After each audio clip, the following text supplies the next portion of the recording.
So I looked out the kitchen window and I could see the flames from this house blazing up. So we just grabbed what we could and just ran out. Must have been terrifying. Yeah. What happened to all this plumbing here? I've never seen anything like this before. There's already rot going on in that trunk. So what have you found up here? Well, a bit of a surprise. It's really the classic plumber's lament. It's 5 bathrooms, it's a kitchen, it's a full new mechanical. It's going to be big. Sounds like you guys have a plan. I think we do. Money's in the details. That is beautiful.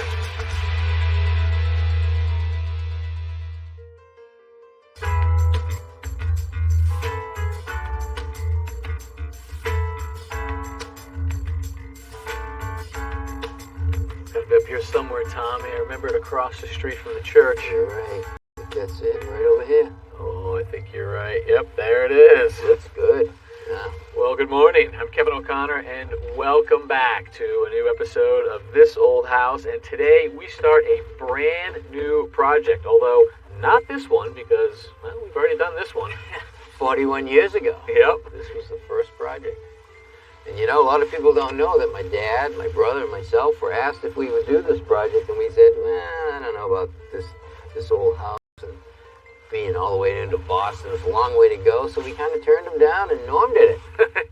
Norm and Bob Vila kicked it off all right here back in 1979. Hi, Norm. Hi, Bob. Wonder if you can talk with us for just a minute. Want to get a closer look at the eaves up here? Sure. We're not working on this house, but we are working in this neighborhood, Dorchester, the biggest neighborhood in Boston. And it has always been sort of an entry point for immigrants, always blue-collar working neighborhood, and it still is to this day. And one of the main reasons is because the type of housing it has. Yeah, I mean, look at the architecture here. All the rows of houses right here, they have small lots, but if you can see, the triple deckers, 3 floors of identical living on each floor, and it allows the homeowner to get into real estate. They're able to buy these houses, live in one floor, and rent the other 2 out. And today we're working on our own triple decker. The homeowner has been living in it for almost 40 years. Unfortunately, just over a year ago there was a fire, so she's been out of the house. But Charlie and her crew are going to help her get back into it. Gotta get her back in. A year's a long time to be away. Coming up right up here on the right. I think that's it. Let's see what we've got here, Tommy. Oh yeah, just porches stacked over each other, bay windows. Same situation here with our house. A lot of windows. Check that out. That's right. Carol. Hey, Carol. Hey, How are you? how are you? All right. Very good to see you. Good to see you. So this is it, Carol, huh? The family house? Yeah, this is it. This is my home since 1980. I bought it then, 40 years ago. 40 years. That's amazing. So what was your situation back then when you bought I was it? raising my daughter, a single parent, and I bought the house. At the beginning, I had tenants on the first floor Yeah. and a tenant on the third floor. So I was on the second floor with my daughter living out of one room. And why just one room? Well, because it wasn't fixed up. It Oh. had a lot of work. It needed painting. There's wallpaper that needs to be done. Yeah. Floor needs to be cleaned. So you move in, you start renovating right away. Exactly. Start renovating. Pretty Heard that typical. story Yeah, before, many right? times. Many Yeah. times. So eventually the tenants move out, correct? The tenants move out, and then I moved just family in. So it's been family ever since. That 40-year continuous run comes to an end temporarily about a year ago, right? Yeah, we had a fire. Uh, So I can show you the damage in the back. Let's have a look. all right. It started at the house next door. They had fireworks all day.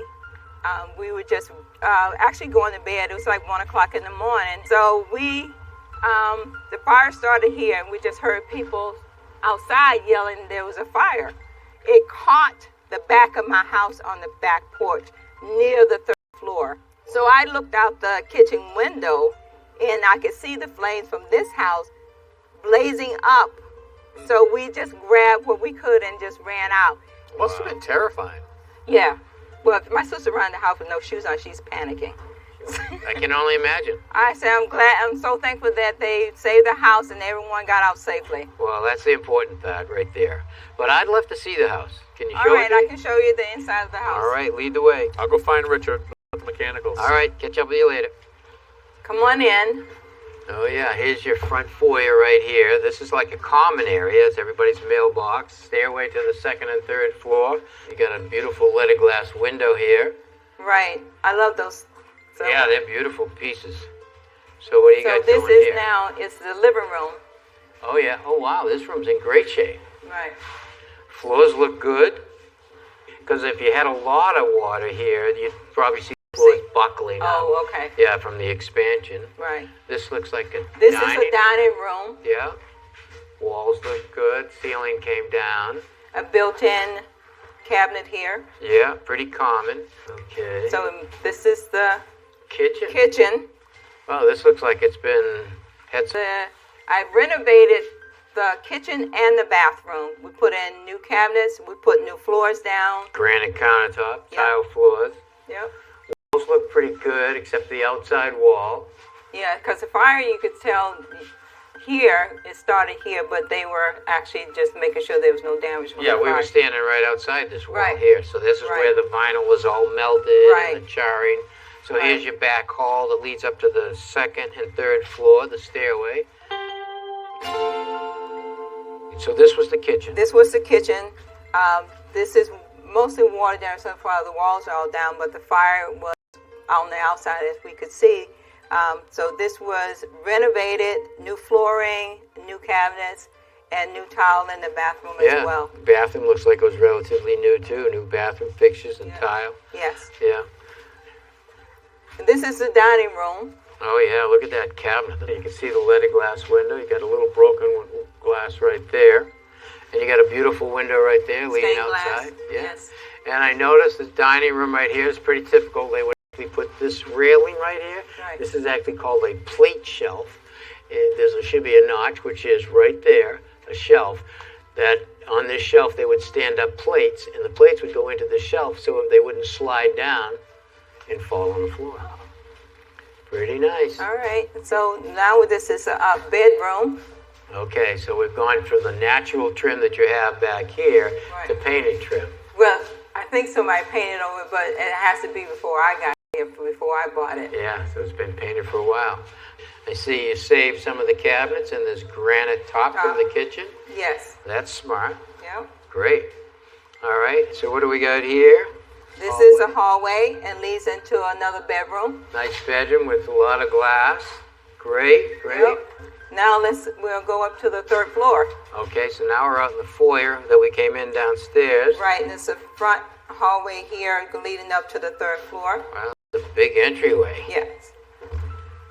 This is the third floor. This is my floor. This is where I lived. Yep. And this is my bedroom.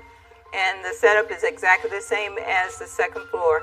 Looks the same, but they took the ceilings down in here. I don't know why they took the ceilings down. Oh, well, maybe they're checking for something. Who Right. knows? So they took the plaster down in the hallway here. Right.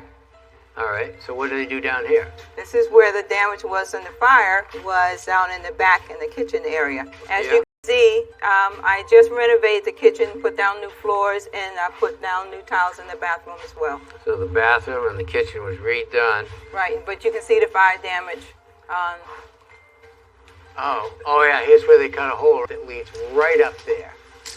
All right, so right here, see that charring? So if the fire got into this wall cavity, it would travel up here and go right across the ceiling, because up there is the roof. You can see the pitch of these rafters going down to the bearing wall there.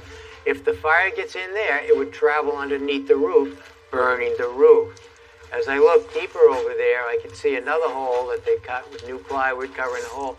I can see the charring on this beam right here, and also on this joist, or that rafter. So there was actually flame under here, and that's why they opened up the roof to put that flame out. Can we fix it? Absolutely. You can fix the charring, but more importantly, with the wall open like that, you can install some type of fire blocking to stop the air from going up into these chambers. All right, sounds great.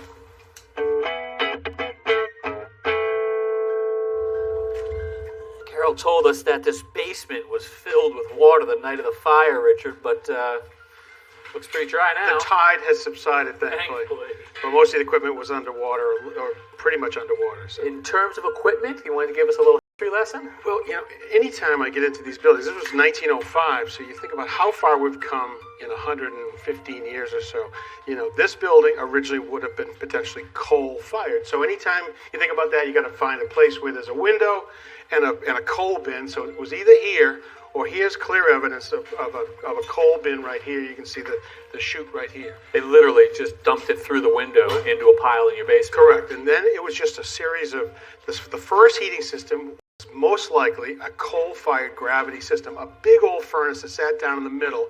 Now you can look up and you can see evidence here of some of that original, here some of it's covered in asbestos, and it would have just been that you heated up this basement and this furnace so hot. So when you say gravity, you're talking hot air. Which means there was no blower, because it was before electricity, really. So it would have heated up and gone up gently to the first floor, second floor, third floor, and you never thought about. Here's some asbestos right there. Yeah, there's two more right here. Right. So just different ducts up to different rooms and air such. conditioning was never dreamt of. It was only how do I survive the winter, and you would heat it enough to heat up the first, second, and third floor. Now it looks like the owner, probably who was on the first floor, I assume, probably got sick of not being quite as comfortable. And so I see evidence here of a hydronic system. So hydronics would have come in the early part of the 20th century. And so you can see these pipes, this radiators upstairs, and he or she might have had a very comfortable system with its own thermostat and left the hot air for the second and third floor for the tenants. Okay. Here was the extent of the air conditioning, a window air conditioner that's been underwater and actually burned and underwater. Here's an old cast iron tub on legs here, original.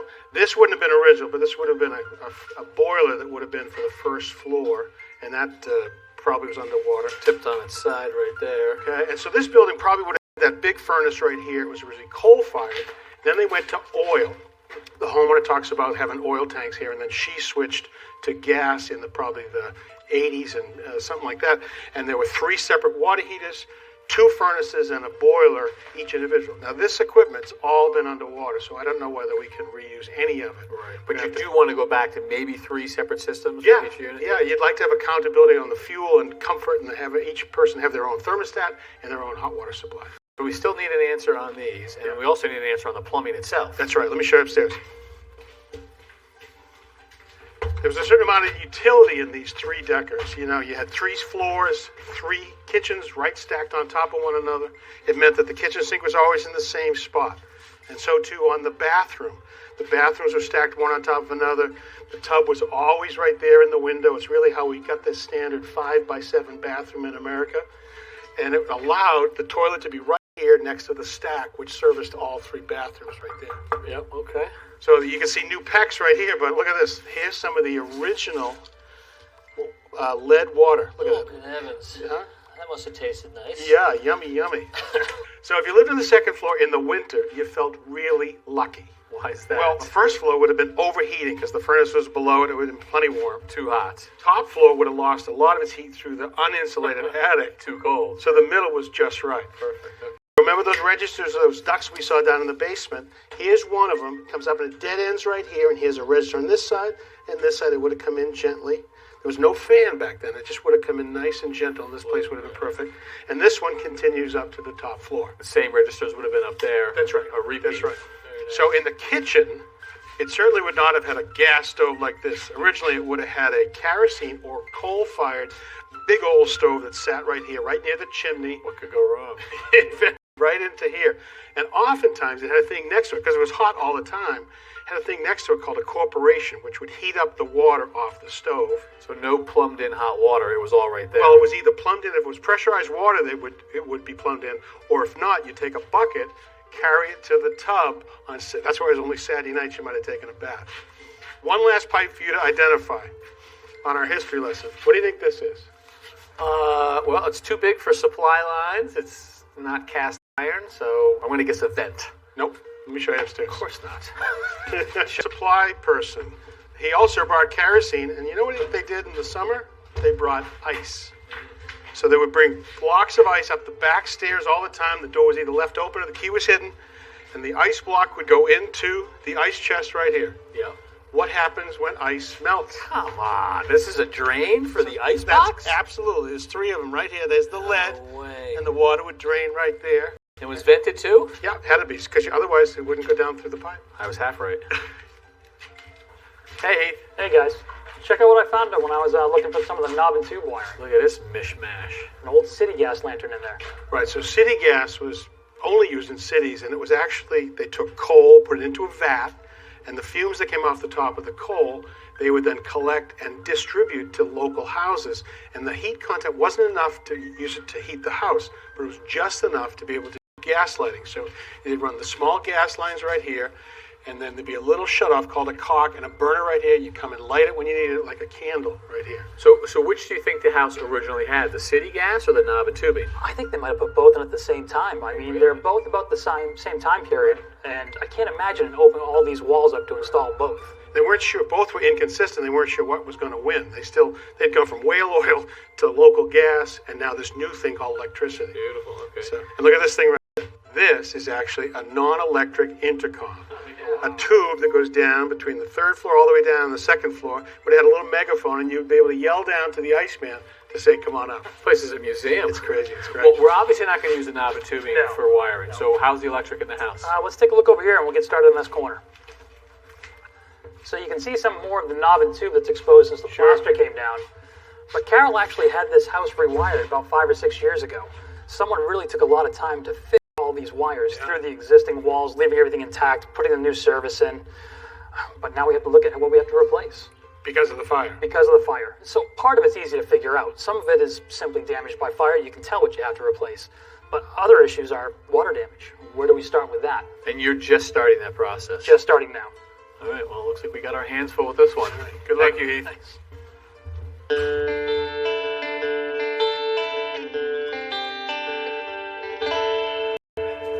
Hey, Tommy, Charlie. Kevin, I'd like you to meet Russ. He's our job foreman. Oh, terrific. Knows the area inside out, knows the city. Love And it. more than that, he knows these triple deckers inside and out. All right, well, welcome to the team, Russ. Thank you.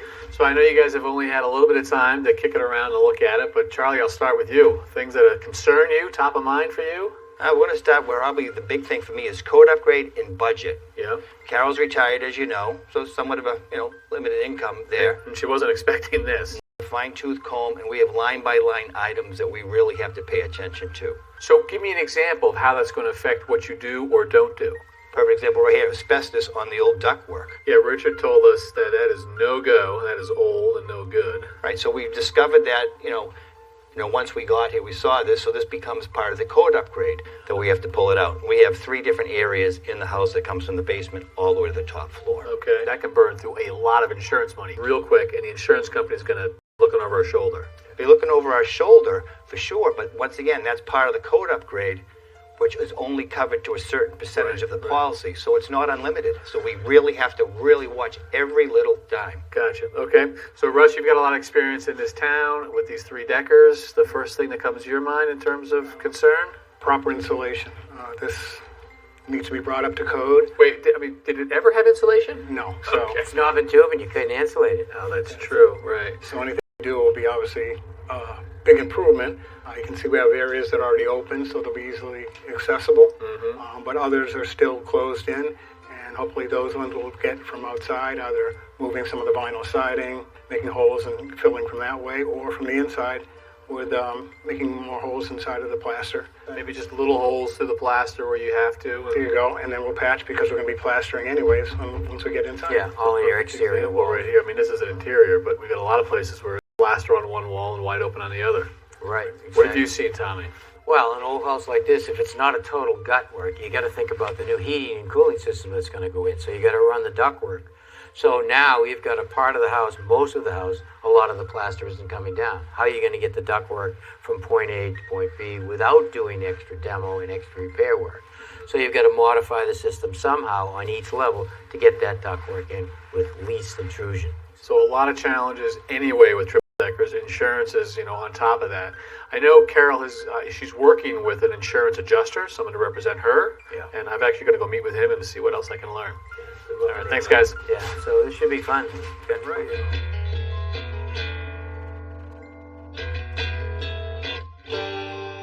Carol had fire insurance, and she clearly had a fire. So most people might think it is as simple as the insurance company sending her a check for the size of the policy. Well, it is not that simple. And because it isn't, she has reached out for help to someone who's called a public adjuster. Dan, nice to meet you. Nice to meet you, Kevin. So let's start with, what is a public adjuster? And so we're licensed by the state to prepare, present, and negotiate an insurance claim on behalf of the policyholder. Okay, so you're working for Carol, the homeowner, representing her with the insurance company. That's and what are you kind of going head to head? Inspections. We're going to handle all the communications for the insured, and we're going to deal with the insurance company directly. And so does your expertise include knowing what things cost in a neighborhood like this, on a house like this? That's correct, and we're also going to use the software that the insurance company uses to create an Xactimate estimate in 3D to depict the actual damages that happened on this property. Gotcha. All right. And so where are we in the process? So currently, we just did an inspection after demolition, and we're going to be looking forward to doing the code inspection. Yeah, I just heard a lot about that, where we're going to be required to upgrade certain systems in the house, maybe the staircase in the back. You can help us with that? You can. Correct. So we want to make sure there's no overlap in any costs that have already been paid for. Right. We want to separate out that code, and we want to bill that separately, and it has to be incurred. Then the insured will be reimbursed. Gotcha. Okay. All right. Well, as I say, a big undertaking, so we appreciate that you are helping us out with this and helping Carol out with it as well. Thanks for having me. You got it. Thank you. Carol, it sounds like you're going to get some new numbers from your adjuster soon, so that should be good news. That's good news. Well, this is my sister Willie. Willie, nice to meet you. You were living here, right? Yes, I was, on the first floor. You're going to help us put it back together? Yes, I am. Are you? She's going to help with the designs. Oh, terrific. That's awesome. All right. Well, Sisters working together. we're going to need all the help we can get, right? So, Tommy, what are you thinking about next week? Next week, we're going to get ready to get that asbestos out of here so we can start with more demo. I like to hear it. All right. Well, it sounds like you guys are finally on your road to getting back home, so that is exciting. And we're going to give you all of that and more next week. So from all of us here in Dorchester, I'm Kevin O'Connor for This Old House. So weren't you the one who ran back into the house like 3 times? What were you thinking? Next time on This Old House. While this building is wide open, it's a perfect time to analyze the drain, waste, and vent plumbing and see what we can reuse. And for that, Ronnie Taylor is going to be our master plumber on this job. How are you? How you doing, Richard? Good. Yeah. How'd this happen? How'd you get into the plumbing game?